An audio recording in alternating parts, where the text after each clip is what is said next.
Good morning, everyone, and welcome to our breakfast event, a place for you to stop, pause and breathe. I'm Karen Williams and I'm delighted to be here with you this morning, 7:30 a.m. on a Friday morning. I hope you've had a week that's felt satisfying for you and fulfilling.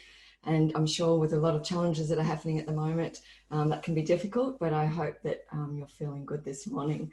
So I'm just setting myself up with the chat box. Good morning, Vicky. Hi, Helen. Lovely to see you. And the topic today is how to avoid burnout, how to be well and thrive now. So as I was preparing for this session this morning, lots of things going through my mind about my own personal experience, and maybe that's the same for you as well.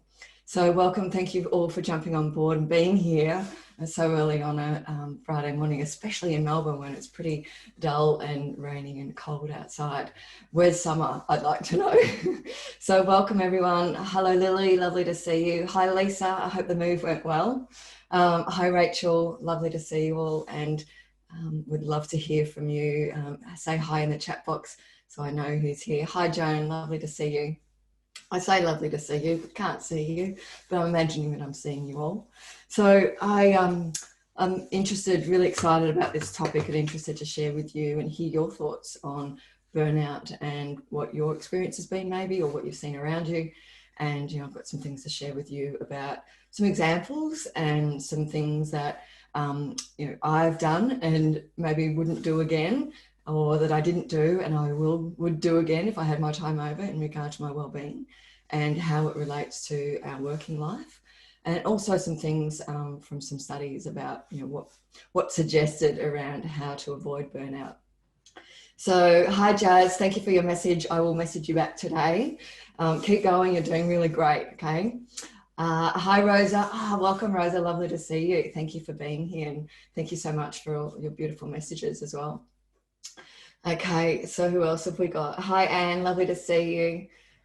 All good. So I've just got my notes down here. So if you see the top of my head, that's what I'm doing. Welcome to all the people that haven't been to a breakfast session before. So if you haven't, my name's Karen Williams. I'm an executive and leadership coach, transformational coach and organisational trainer. And I work with leaders one-on-one, helping them lead and influence through expanding their emotional intelligence. And also we work with leaders and teams in building cultures of trust and emotional safety, having the difficult conversations, creating spaces where people feel safe to lean in and try harder, contribute more because they want to and they're inspired to. So that's my passion, and we're very blessed that we get to do that work. And we've continued to do that work through Melbourne stage 4 lockdown and through the last 6 months. So I'm thrilled and really appreciate all of our valued and beautiful clients for continuing to work with us. And we're really looking forward to an exciting year next year and helping people recover and get back on their feet and move forward together. So welcome everyone. Thank you, Narina. Hello, welcome. Thank you for joining us. Michael, hi, how are you? Good to see you. So if you've been here before and you know the drill, it's a fast-paced hour, but your chance to take a moment to stop and reflect on how you're living and working, refresh yourself and reset for the weekend and the week ahead. Had some great feedback about these sessions. We've been doing them fortnightly for the last 6 months. Feels like a bit of a time warp, doesn't it, this last few months together. And so we'll be moving these sessions to monthly after today for women in leadership and business, specifically around personal development, but then we'll also be adding webinars for leaders and teams. So we'll be talking specifically about how to develop our teams, professional development and so on. So we'll still be running fortnightly webinars, but just different topics. But you are welcome to come to all of them, of course. So I'll talk a little bit more about that later.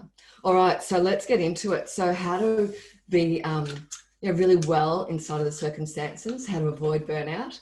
I've been through burnout before and it was an exhausting experience. And, as I was reflecting on the session coming into this morning, there's some personal things, personal moments that I was reflecting on that are still, quite vulnerable for me around, how that journey was, not only burnout, but then the recovery to wellbeing. And it was a long and windy path for me, and it doesn't have to be that, which is one reason I have these conversations and I'm so passionate about supporting leaders. because what I was faced with was what I thought I had to choose between one or the other. I had to choose between my career and the contribution that I wanted to make in the world and the passion that I had about serving and co-creating. And I thought I had to choose between that and my well-being. And that was devastating to me when I was going through my recovery process, because I was trying so many things and not getting well. All the things I thought I was supposed to do, even things that no one had heard of maybe before, not many people had heard of. So it remained true for me for many years that I had to choose. But I know that that's not the case anymore, and it's about how we go about things. And I'll share a model with you later about how you can reflect on your own life. So, from Brisbane, well done. Thanks, Noreen. Maybe you've got some sunshine and we've got some clouds today. So make sure you've got your notebook and your pen, grab a cup or a glass of water. Today, I want you to think about your current circumstances and how you're supporting yourself. So what is it that you're doing that's working? What is it that you're doing that's not working, that's causing you to maybe feel exhausted or disconnected from your job, or maybe from the people within your business or your team or your organization? And so we'll think about those things. I want you to, so the doing, so there's think, do and leave, right? Which is what I always give you. So the thinking is that. The doing is some exercises and some activities, taking notes, through the model, reflecting on where you're at and where you'd like to be. And then I want you to leave with new insights and new tools to move forward and make some changes, positive changes if you feel you want to in your life, so that you can thrive and avoid burnout. I'm someone who loves to talk about well-being. So talking about burnout is kind of the opposite about what I want to talk about. But I think that we need to look at the facts about burnout and what's the risks, so that we can make sure that we can focus on well-being. So wherever we put our focus is what we get more of. So we want to make sure that we're focusing on well-being, not avoiding burnout, but it's important to reflect on the problem so that we know the solution. Yes? All right. So is everyone good? All right. Thank you all for saying hello. I really appreciate you all being here.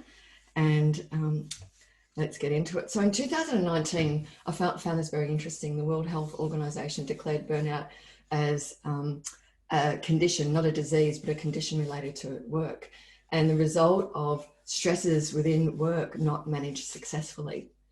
And so where it hadn't been connected like that through their definition to work before and to workplace, it was solidified in that definition, that then there was a focus on what do we need to do in the workplace, what a company is responsible for, what a leader is responsible for, and of course, what are we responsible for ourselves. And so Dr. Christina Maslach, she's got a TED Talk, which I'll send to you in the follow-up email, around her studies. And she's very well known in this space about her work that she's done in burnout. So she talks about the areas that are the risks, that if we don't resolve them in the working environment, it will lead potentially to burnout for people, and what we can do instead. So I'll be sharing a little bit about that with you as well. And also, the three things that make up burnout according to the WHO. So, and it was certainly true for me when I reflected on these three things. I'm like, yes, this is what, I hadn't read it in this context before. I was like, yeah, that's what happened for me. Because when I went through my experience, it wasn't called burnout then. It was called failure. It was called hide it and don't let anyone know. It was called confusion. What's going on here? I should be better than this. And so the three things I want you to write down that the World Health Organization say make up burnout. I've changed pens today, so I'm hoping you'll be able to see this. That's better. Can everyone see that? Yes. Okay, good.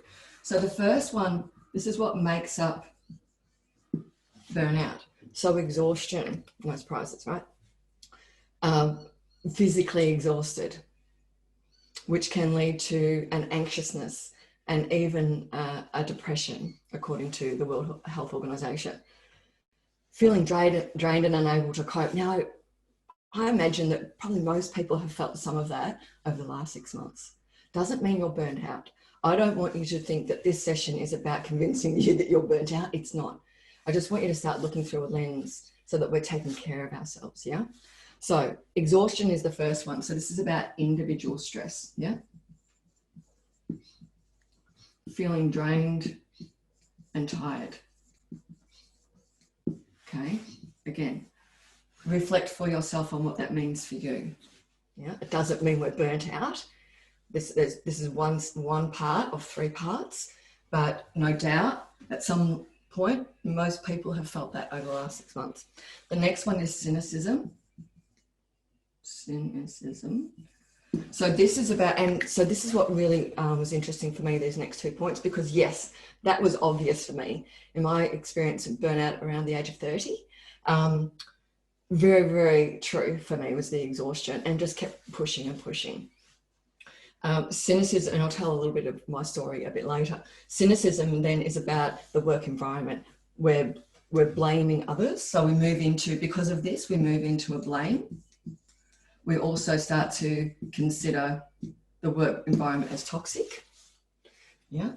And we start to remove ourselves from our role, from our job. So we start to become disconnected from how we identify with the job or our role in it. So we start to remove ourselves from that. Yeah. And so then the third one is professional inefficacy. What that means is, and this was a light bulb moment for me actually when I was researching and investigating, you know, what the system says is burnout, because I knew what I felt was burnout, is the not being able to do our job to the best of our ability. And that was absolutely true for me. And to the point where I was made redundant, and it was a complete failure for me in my eyes at that time. And so this is a drop in performance. Yeah. And so when we identify ourselves so strongly with our work, which is what I did at the time, then a drop in performance was very shameful for me, and not something that I even connected with as shame at the time, because, you know, at 22 years ago, I hadn't done any work on shame or anything like that. I hadn't read any Brené Brown books or had done any studies on that. So now I can reflect back and go, yes, there's a lot of shame about that. And, you know, I'll share a bit about that story, but the drop in the ability, but also the desire and not knowing why, and the confusion that comes in because of that, because we know ourselves to be able to perform in our role, then that suddenly we're being judged by others as not being able to. That can be devastating. It certainly was for me. So these are the 3 things that the World Health Organization say make up burnout. Yeah. So Jazz says, I had a moment over the last month ago when I realized I'd been experiencing burnout. Yes. And it can be because the definition and the understanding of looking through this lens can help us have some compassion for ourselves, rather than keep pushing ourselves or judging ourselves harshly for why aren't we keeping up, or why aren't we performing in the way that we think that we should and others think that we should. Yeah. So make sure you got those 3 things down, because they're really important and help us understand where we're at in our own journey, and whether it's now or in the future. So make sure you got all that, and I'm going to rub this off. Okay. So there's an article that I'm going to send you 3 articles that I thought were extremely valuable in this space. And so they'll come out to you with the email. And I would really recommend, one's from the Harvard Business Review and one's from the Australian Financial Review. And so I highly recommend you taking some time to read those, because in those articles, there's some great examples from other people, including other women and women entrepreneurs who have had extraordinary success and openly now talking about their experience of burnout, which they weren't open to talking about before. And so a couple of those examples that I want to share with you in the Australian Financial Review article, July last year. So there's 2 examples of women entrepreneurs that I want to give you. So this person by the name of Sky, she's working in advertising in New York. So, you know, on the trajectory of her career, and then was working 80 hours a week plus weekends and so on. There's, you know, lots and lots of things you know, going on in her life and her work. So she was just churning morning and night to get the job done. And her comment was, I was just a yes. anyone would ask me anything, I'd just say yes, because that's what she thought success was. And then what she said was that she was having, a year into the role, 3 to 4 panic attacks a day. That's significant, isn't it? In 1 year into the role. And that I think she was in around about her 30s. And what she says, and what I shared with you in some of the event information, was it sneaks up on you. It just creeps up on you. And then in her words, it's like, then you're just done. And if we don't listen to the signs, if it's sneaking up on us, then we get to a point where we're done and it's a long road back. Yeah. And so that's what I did. I didn't listen to the signs. So that's what I'll be sharing with you today. Don't do that. Don't do what I did. Listen to the signs earlier. Yeah. And this other beautiful story, a woman by the name of Sian Tayeed. You may have heard of her, very well-known entrepreneur in Australia, Telstra Businesswoman of the Year 2015. Fascinating story. And so she experienced burnout and nearly lost her sight in one eye. And she's in the Australian richest women under 40. So last year, I think she was second. So very successful, but focused and passionate entrepreneur. Yes. And so now after having experienced burnout, she talks about it openly. She relates to her career as a marathon and not a sprint. And I think that's really important, because we can often think with, when we're connecting into social so much and comparing ourselves, that we think that we need to get to the next result. I still catch myself doing this quickly because of what we think it means about us, rather than treating our career as a marathon to enjoy. I'm not sure that you can enjoy a marathon, but maybe some runners enjoy marathons, but a process and a journey. Yeah.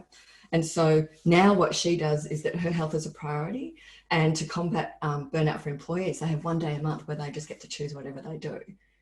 So there's women, I want you to know that there's women around you who have experienced potentially what you've experienced or are experiencing and are making changes. They're not suffering in silence and just getting on with it. And so me having this conversation with you today, that's my intention, is to make sure that you know that you don't have to suffer in silence if you are suffering with exhaustion or burnout. You can put up your hand and it's not a failure, because there's now women around us experiencing and expressing their burnout story, and in a way that helps us. Yeah. So we can look around us. When I was 30 and I had my experience, and there was no one around me talking about this. And not that that's anyone else's job to make it better for me, but I just didn't know how to learn about what was going on. And because I had identified myself so closely with my achievements and my work since I was at school, then it was a huge challenge for me at the time to understand and take a moment to stop and listen. Yeah. So make sure that you read those articles that I send you, and a couple of other things that I want to quote. So the former VP of Microsoft, Daniel Petrie, says, and I don't know how to pronounce his name, but that's what I think it is. Burnout is this extreme obsession with work. Obsession is seen as a good word, but obsession is actually a burnout word. And so we have to be careful about how we hold that, in reverence. And so obsession can be linked with the depletion of our body. Yeah. And so the changes that he made that weren't popular at the time, that some people judged as weak, were no meetings before 9 a.m. or after 4 p.m. He eliminated a culture of 12 to 14 hour work days. And he said, you don't need to be working 12 hours to be successful. And so I find that fascinating and exciting that there's people standing up everywhere to say, hang on a minute, we don't have to work so long to be successful. And certainly that's what I found in my experience, is that when I started to work less, the more easeful I started to feel, the more abundant I started to become. Yeah, the more things started coming to me in the ways that I've been trying to reach for many years. And a couple of other things. So Dr. Bob Murray, who is an organizational psychologist, he says, get this, he says human beings are only designed to work 10 to 20 hours a week. After that, not much good. So there's lots of information out there for you now to know that you don't have to be burning yourself out. Yeah, because if you do, it's a long road back, and that's not a pretty road. All right, so are we good with that? Give me some thumbs up to make sure that that's connecting for you. Jazz says at a moment, oh no, I read that, didn't I? Oh, okay. You were confused. Yeah. Yes. Yes. And so often we can just think, oh, we're just tired. We should just, get on with it. Just keep going. Just keep pushing ourselves. It's important that we listen. All right. So Rosa's raised her hand. Rosa, can you type it in the chat box for me? Because that helps me keep going, because I've got a lot to share. So if you could type it in the chat box, that'd be awesome. Whatever your question is, thank you, or your share, that'd be amazing. Excellent. Really making sense. Thank you. Yes, thank you. Message is resonating. Mental exhaustion. Thank you, Narina. I really appreciate you sharing that. And one of the things that I was focused on at the time was, it's very interesting you say that, Narina, because I'm just about to share my story. So when I was 30 and I had identified myself my whole career up until that point, and also at high school and before that, even at primary school, as my work was what was important to me. I was one of the nerds and I would just work. I enjoyed it. I loved it. I loved studying. I loved learning. It became my obsession and my passion. And the more that I did that, the more success that I experienced, the more recognition I experienced. I was in the financial services industry early on in my career, for the first 10 years of my career, and I was on a strong trajectory, and I was recognized and kept being promoted, and that's what I wanted. And then things started to crumble. Things started to crumble in my life, where I was working 12 to 14 hour days or more. I was collecting things like the right kind of marriage and the right kind of home and the right kind of sports car, all of those things that I thought that I was supposed to be doing. And on the inside, I was, just melting down. And at the time so what happened for me is those three things I put up on the board for you were true. So I was chosen as not performing in my role, which was devastating to me. And I was made redundant. And at that point, I went on a whole other journey. And that was around trying to repair my physical health. So I spent many years, trying all sorts of different things. And while I thought I had the answer, with the next piece of diet, next kind of diet, or the next therapy, or I thought that was the answer, and I experienced improvement for a little while. Then after a while, it just went downhill again. And every time I thought I had the answer, I was excited and relieved. And then after a few months, it didn't make any difference. And it was because, Narina, exactly what you just said, I wasn't taking care of my emotional and mental state. And if you've been on the webinars before around the emotional journey webinar, how to embrace our emotions, that one's on the YouTube channel if you'd like to check that out.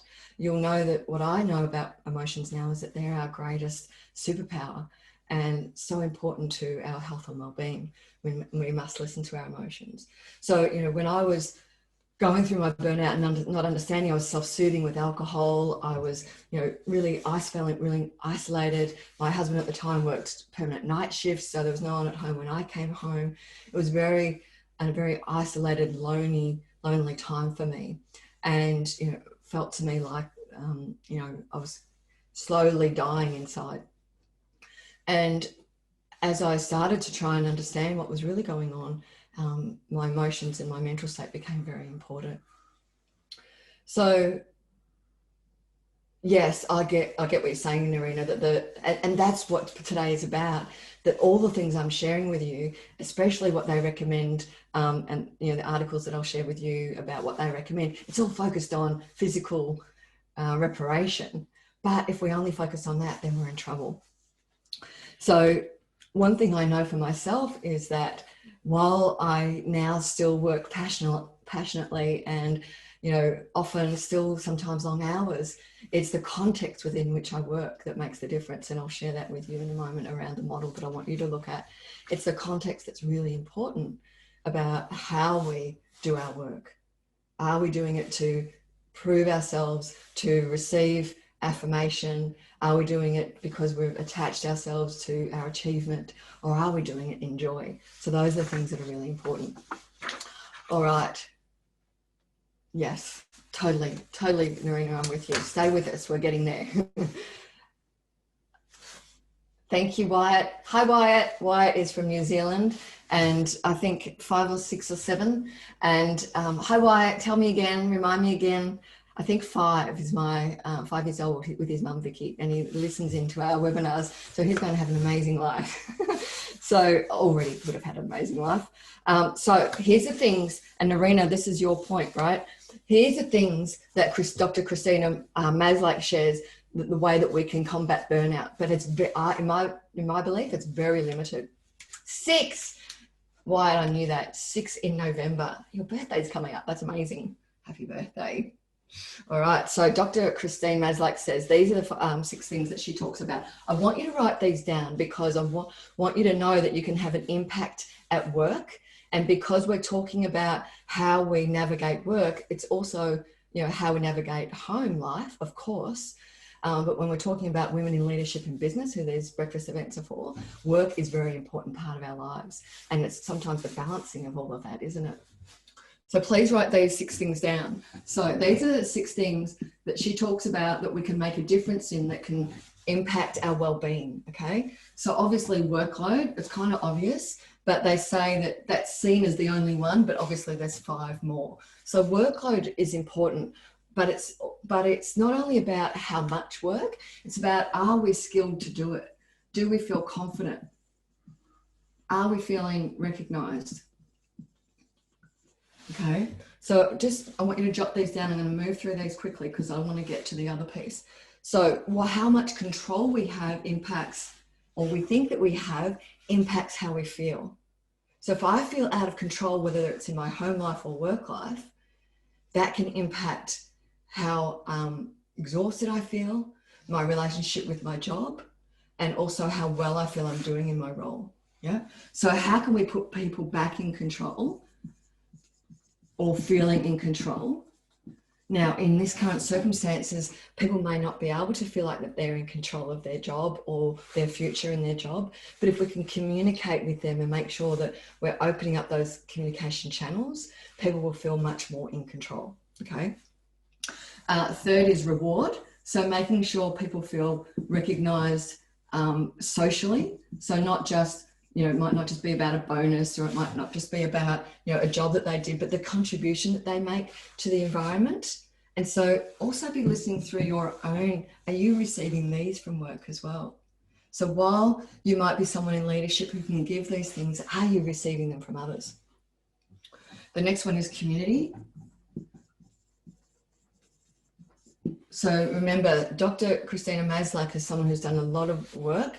Her whole career, I believe, or most of her career has been spent in this space. So these are her well-researched recommendations for how we can support people to not experience burnout in the workplace. Yep. These can apply, though, have a think about how they apply maybe to home. So community, our feeling of belonging. So when people don't feel like they belong, that contributes to burnout. So how can we support people to feel like they belong? How can you feel like you belong at work? Do you feel like that you belong? Is there a sense of belonging and community in the space that you work in?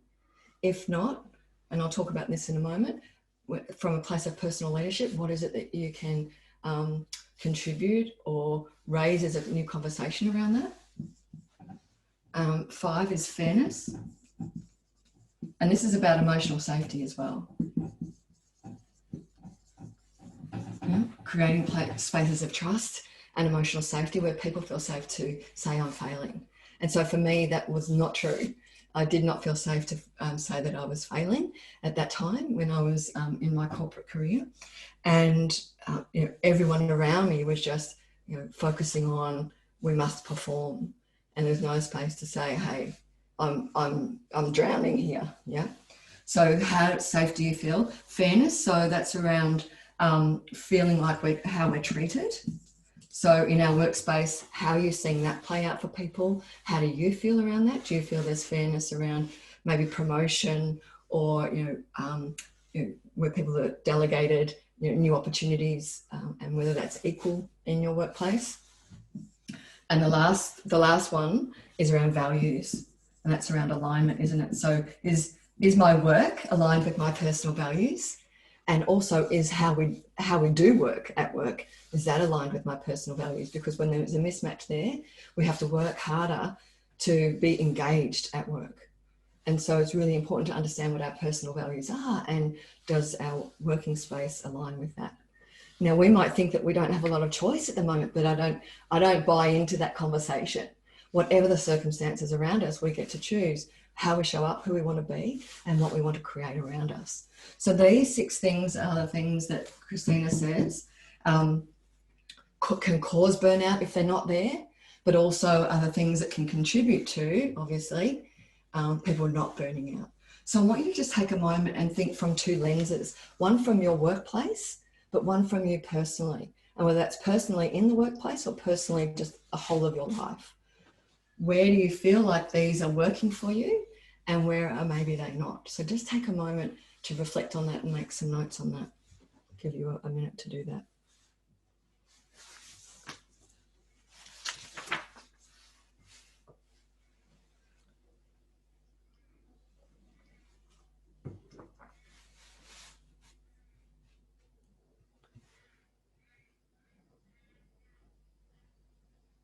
Yeah.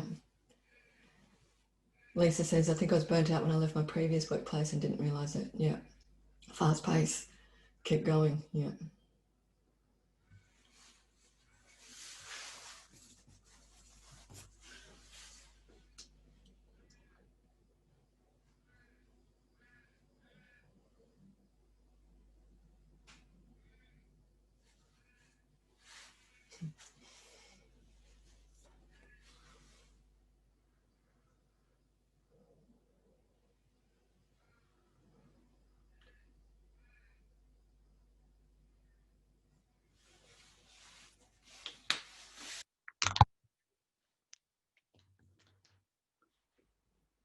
Feel free to share in the chat box if you'd like to, about where you might, even if it's one area that you can see, I realise that the community at work or the community feeling at home is not working for me. I don't feel connected at home. I don't feel like there's a space of belonging here for me at the moment. And so, as it relates to your work or personal life, even if you choose one area and say, well, what could I do differently here? Now, you might not know the answer yet. That's okay. We haven't finished yet. But just see if you can reflect and identify. So if you'd like to share, love to hear what is resonating for you and where you can see you might like to improve for yourself, or improve the space for yourself or for those people around you.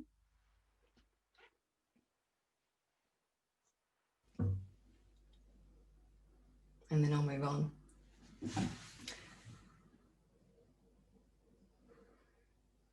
Yeah, coming out the other side, Carolyn.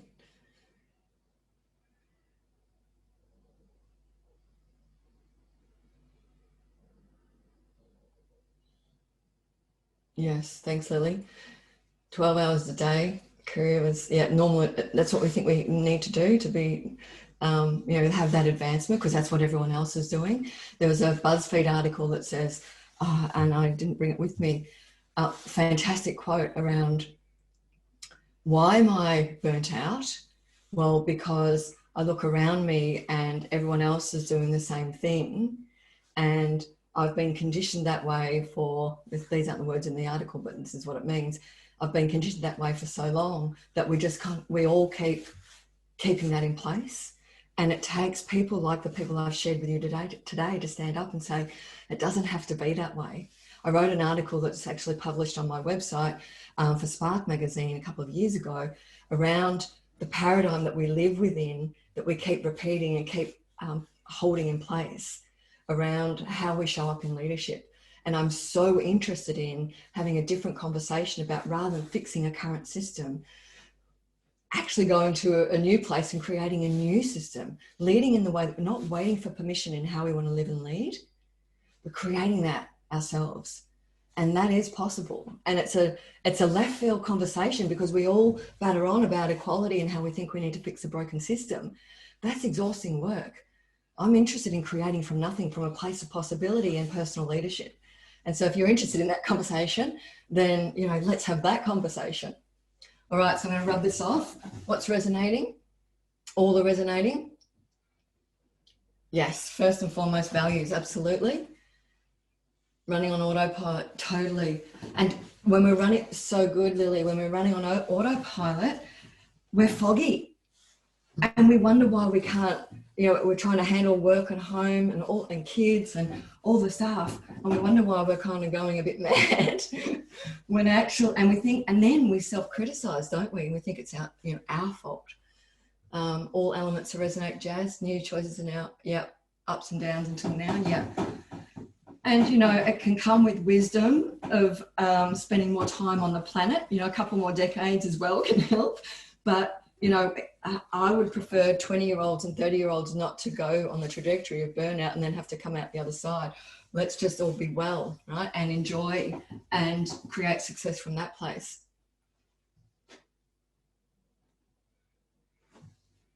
Yes, I don't have to say yes all the time. Thank you, Rosa. And so that's one of the things I want to talk to you about now is making sure that you're knowing what you say no to and knowing what you say yes to. This pen is great, but it's just taking a bit longer to rub off. All right. Thank you for your patience with me with that. All right, so you've got this. I'm going to go back and read all your beautiful comments after the session. I can't read them all, but hopefully you're all seeing what's happening in the chat box. I'm going to keep moving. All right, so what can we do?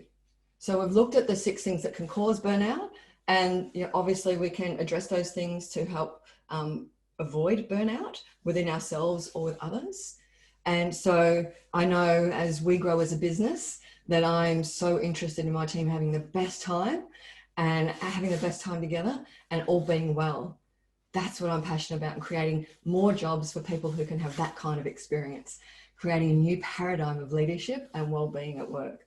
So not just slight changes where we reduce from 12 hours to 10. No, how can we do it completely differently so people feel abundant for a long time in their lives? We don't have to get sick as we age. I'm actually healthier now than I've ever been in my life. And to me, that's very, very exciting, and an exciting conversation to have. All right, so yeah, cool. All right, so in the HBR article, here's some things that we can do, and this speaks to your point again, Narina. So I want you to write these things down, please. So this is from HBR, right? We can raise our awareness. Great, we're doing that today, right? We can ask for help. Don't worry, I'm going to say something about this in a minute. We can't ask for help if we don't feel like safe to ask for help, right?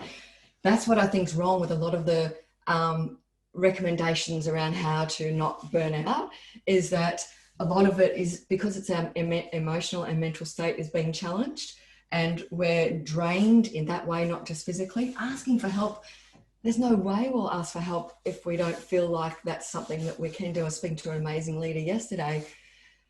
Asking for help is a weakness. So if we feel that asking for help is a weakness, which would be part of why we're burning out, we're not going to ask for help. So it's great to have all these recommendations from amazing things like HBR, but they're not always going to actually make a difference. So that's why we need to move from information, these sessions, into implementation of new things, all right? So we'll get to that in a sec.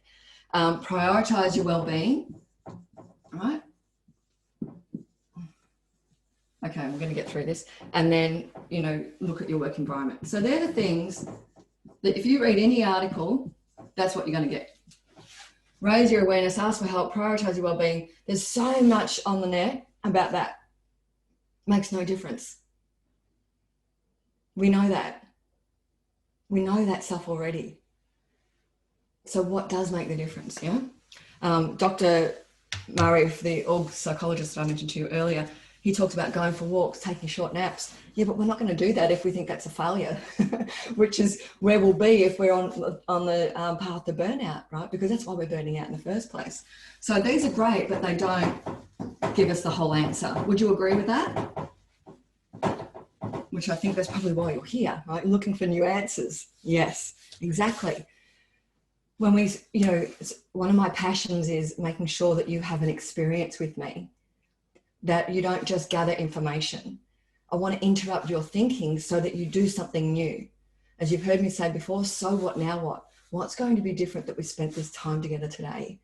I don't want to just give you information that you can go and search for anywhere. I want you to be challenged. I want you to come up against yourself. I want you to hear some things that I share in my stories that maybe resonate for you. I want you to unlock a new place of vulnerability. and then leave these calls reflecting in a new way. That's my job done, right? If I get that with you, because information doesn't make a difference. We can read all the books and go to all the seminars, but if we're not making a change in our lives, it makes no difference. All right. So the 3 things that you've heard me talk about before. Where did my good pen just go? Yeah. What time is it, Georgie? 12 past. So here's the 3 things that you must do. Now, this is just quickly because this, for those of you who've been here before, it won't be new. Self-responsibility. Okay. Can you see that? Self-responsibility. Boundaries. Values. Be willing to upset people. Be willing to disappoint. Do what's different to other people. Just because everyone else is doing it doesn't mean you need to do it. Okay? Self-responsibility. Self-awareness. Notice your triggers and act on them. Notice your physical and emotional state. We have to raise our self-awareness to what's going on. Another beautiful conversation yesterday with a leader, and sharing how she's starting to see and notice her triggers that she wasn't noticing before, only because she's been doing the work through the coaching. Where she was coming up against the block for a while, suddenly it started to open, and she's starting to catch herself now, where she would normally go down a rabbit hole with a trigger, emotional trigger, a reaction, a fight back, a defense, not ask for help because it means I'm weak. Yeah, the example I gave you before. We have to raise our awareness to what are our triggers getting in our own way. We're getting in our own way. Yeah. And then the other piece is self-trust. We need to build the anchor within us. Okay. So this is just a quick recap of things you've heard from me before. So self-responsibility, self-awareness, and self-trust are the 3 key things, which is why when you read an article and it gives you these 5 tips, prioritize your well-being, go for a nap, you're not going to do that. No one's going to do that if we don't have this, and we don't have this, and we don't have this. Would you agree? So these are the 3 things you need to make sure that you're cultivating in yourself. If you want to know how to do those things, some of our past webinars on my YouTube channel will help you do that if this is your first time today. And I'm going to give you a couple of other things now. All right, so this is the wheel. Like, this is the bike that you're riding through your life. This bike has 3 wheels. Self-responsibility, self-awareness, and self-trust. There's no substitute for those things. When you start to build self-trust, you will make tough decisions even when other people want you to do something else. You will set a boundary. Yeah? All right, everyone good? Give me a thumbs up if that's making sense for you. So, if you're here for the first time, I'd love to know if you're here for the first time, because I know that we have new people jumping on all the time, and we have people sharing, and I know that we have teams coming together so that they can have new conversations. And how good is, like, last session was around creating emotional safety at work. Today is about avoiding burnout. Amazing topics to open up new conversations in your working environment and maybe at home as well. All right, so the 5 things, I want to give you some personal stuff. 5 things that I did that I wouldn't do again in my journey and recovery. Yep. First point is for you, Narina. I focused only on my physical well-being.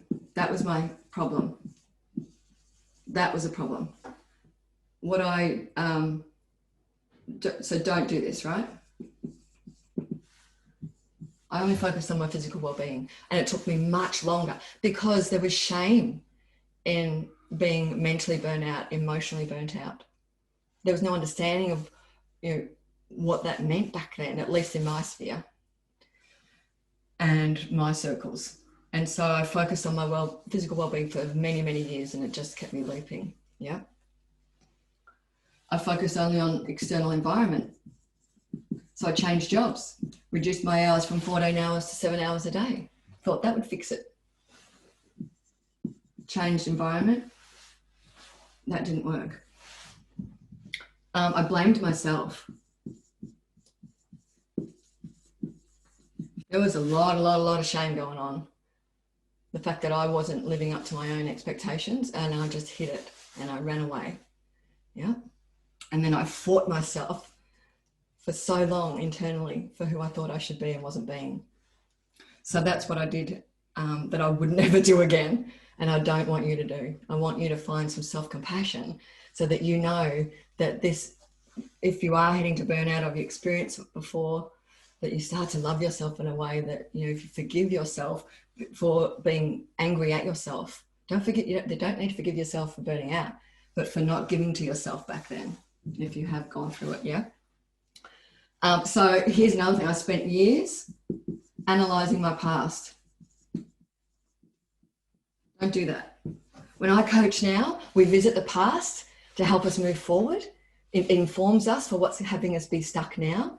But I spent years digging into my past, trying to work out what was wrong, what went wrong, why I am the way that I am, trying to fix myself. Don't do that. Don't do that. Keep you stuck. And I went against my intuition. Okay. My naturopath, one of the therapists I saw, a naturopath said to me, you need to go home. You've got adrenal depletion. You need to go off all of these foods. You need to go home to your mother and father. This was when I was 30 something. You need to go home to your mother and father and you need them to let them look after you. That was the last thing that I needed, but I did it because part of my journey and reason for burnout and self-criticism was because of my mum and dad. I love them. They're brilliant people. And, you know, I had the daughter daddy thing, trying to prove myself, trying to be the best, you know, all of that going on. And so going home to be looked after by my mum and dad, who I hadn't resolved within myself, my healthy relationships with them, was the last thing I needed to do. So I didn't trust my intuition and I just did that because I just needed relief from the exhaustion. So I thought, okay, if that's what I need to do, that's what I'll do. But I didn't trust my intuition. Okay. So those are the 5 things that I did that I don't recommend. All right. You got me? So now I'm going to give you some things that I didn't do that I would do now. Let me know how this is landing for you. I know, time is flying. Well, how does that happen? 5 things. So hopefully you're writing quickly, right? Cool. 5 things I didn't do then that I would do now. Which means 5 things I would recommend you do. And then I'm going to give you a quick model and then we're done. All right. So stay with me. So 5 things that I didn't do that I want you to do or recommend. Care more about how you feel. I'm going to put how I. Care more about how I, so I being you, than what others think. Number 1.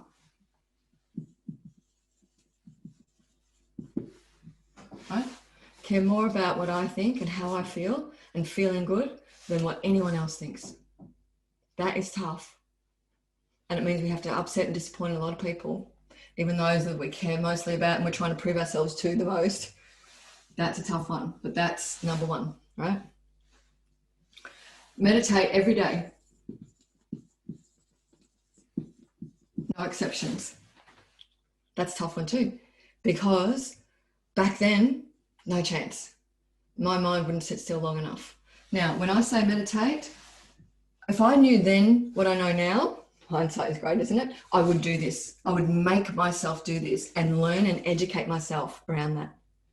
This is something that's thrown around now all over the place. You see all the people that you follow on Insta and all your influencers and so on say this stuff. Not many people are doing it in the way that actually fills the cup, right? So do that. Meditate every day. It's not, you can find so many apps around that. I do Dr. Joe Dispenza's work, but you can find the Calm app, Smiling Mind, Breathe app. There's so many places available for you. You can online meditation classes, something that I'm going to be doing in the future. I haven't got to that yet. Prioritize joy, not work. Prioritize fun and joy and connection and love. Have that be what fills you, and then work after that. Yeah, true. Absolutely true. And build self-trust. Learn how to build self-trust. So this is, how do I create safety within me? So we're all looking for spaces where we feel safe, out, working environment, home environment, that's all important. But we need to build that safety within us so that we can trust ourselves. That is key, yeah? And then the last one, I would push my body less and educate myself on what my experience was. So educate myself on the power of the mind and the importance and the superpower of our emotions. As women, we have amazing tools available to us in our emotions, but most of us have learned to disconnect from them and make them wrong. And often we're told we're too emotional or too much, especially if we work in male-dominated fields. And it's not an us and them against men. I love men, but the reality is that we often find that we're suppressing ourselves because we don't want to be seen as someone who's kind of overbearing. So we don't learn how to integrate our emotions in healthy ways and use them to develop our emotional intelligence and then be able to lead and manage ourselves well and others. Yeah. This is where we have an edge. The new way of leadership is from a place of emotional intelligence and influence, inviting people into a conversation. So you look at some key thought leaders, they're talking about influence as opposed, and the new way of leadership being around engagement as opposed to motivation. All right. So those are 5 things I'd say to you, get interested in and do them. All right. Choose one, take a moment to choose 1 or 2. And then I'm going to give you a final model. Or ask me a question if you want to. I know, me too, Rita. Yeah, I'll share them, Narina. 6 minutes, Georgie. All right. Thank you all. This is awesome work you're doing. I love that you're sticking with the conversation and reflecting for yourself. Self-trust, yes. Biggest one for me as well, Helen. All right, I'm going to rub off. And the last piece I want to give you is a lens to look through. How good is this? Like you do, at 8:30 on a Friday, you're like, yes, I'm already on, right? I'm already loving myself. I'm already flying. I'm feeling open. I'm feeling connected and supported. I love the feedback that we're getting about how these sessions support people to feel supported and connected. And even though you can't see each other, I love that, my intention is community, connection, contribution. That's my mantra for women in leadership. And when I say in leadership, I mean, it could be leading yourself. Doesn't necessarily mean you've got hundreds of people reporting to you. Community, connection, contribution. Stay tuned for that next year, right? All right. You good? Self-trust is so critical, I know. All right, here's the last piece I want to give you. All right, so 2 things here. Is Sally on the call, I wonder? Sally, are you here?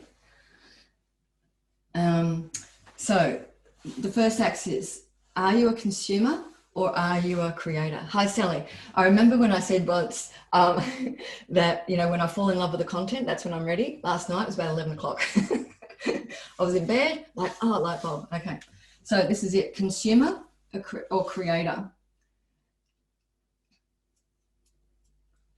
Are you consuming information?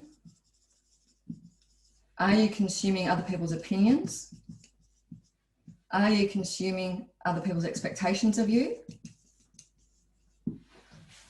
Those of us who are high empathy, and I didn't know this for a long time about myself, which is one of the things that makes me, and I'm going to say this because I believe it, a great coach, and I can stand in that now. But one of the things is empathy, and so because I can feel into where people are at, But that's also, you know, a thorn in my side, because there's always this feedback coming back to me that I notice even when I'm not coaching. So now I know how to filter that, yes. But are you letting all of these things in and impacting you and having you drive in a different direction to what your intuition might say? So are you a consumer of things? You know, like social, you know, are you always on social, or are you a consumer of seeking approval from others? So that's one area. Or are you a creator? Are you a creator of your own, how you want to live your life, how you want to work, the relationships that you have? Are you consciously creating your life? So that's this is a creating from the inside out. This is a reacting from the outside in. Yeah. And then the other axis is nourishing or depleting. Are you nourishing yourself, or are you depleting yourself? Are you taking care of yourself? So you're investing in, you know, and that's physical, mental, and emotional. Or are you actively depleting yourself? Can you feel your resources at the end of the day? You're just done. Work, kids, partner, home, all that stuff. You're the only one that can make the shift. We wait for things around us to shift. We're going to be waiting for a long time. Are you nourishing, or are you depleting? All right. So if you're consuming and depleting, you're burning out. If you're not taking care of yourself physically, mentally, and emotionally, and you're consuming as well, then you're burning out. If you're depleting, but you're trying to create, then you're probably getting exhausted, or you're exhausting yourself because you're wanting to create, but you're not topping up. So this is awesome space creation, but you're depleting, so you're exhausting. If you're consuming and you're nourishing, it means you're taking care of yourself, but you're still letting other things guide you, then I would say you're looping. So I was taking good care of my physical health for a long, long time, but I was still doing this, which is what you meant, Narino, around your emotional and mental state. I was taking care of the physical stuff, but I was not managing what I was letting in, and I was guiding my life by other people's expectations, my obligations to them, you know, what I thought I was supposed to achieve, all those things. But if you're creating and you're nourishing, woohoo, right? You're flourishing. Don't you love that? Woohoo, I love that. Yes, from the inside out, flourishing. Like a beautiful flower, right? Gorgeous, blooming. It's a constant daily practice though. And so I want you to be here. You need to start listening for yourself, yeah? So it's 8:30. All right, so choose where you are and go, okay, well, if I'm looping, I know I'm doing this okay. Do I need to cut some of this out? If I'm burning out, then I've got some work to do in every area, right? If I'm exhausting, means I'm starting to create my life on purpose, but I'm depleting and not taking care of myself. So what do I need to do physically, mentally, emotionally to take care of that? And if you're flourishing, love that. How can you now support others to do that? I've loved this conversation. There's so much more we could talk about. I'll send you the links to have a look at. Check out my YouTube channel, where I would love your help. Where our first goal is to create a community of 100 people. And I think we've got about 20 to go. We'd love you to be part of that community. So our first goal is 100 in our community of YouTube. So I look forward to seeing you on our next session. And there'll be some details come out to you about that in a month for our next Women in Leadership. And we'll also be then bringing on webinars like this for leaders and teams and how to work well together and build trust. So I love you all. Thank you so much for being here today. I can't wait to see you again, and I'll talk to you soon. I'll leave the chat box open to share if you'd like to share and commit your actions for yourself. Remember, so what, now what? And now I'm going to leave you to Friday. Love you all. Take care. Bye-bye.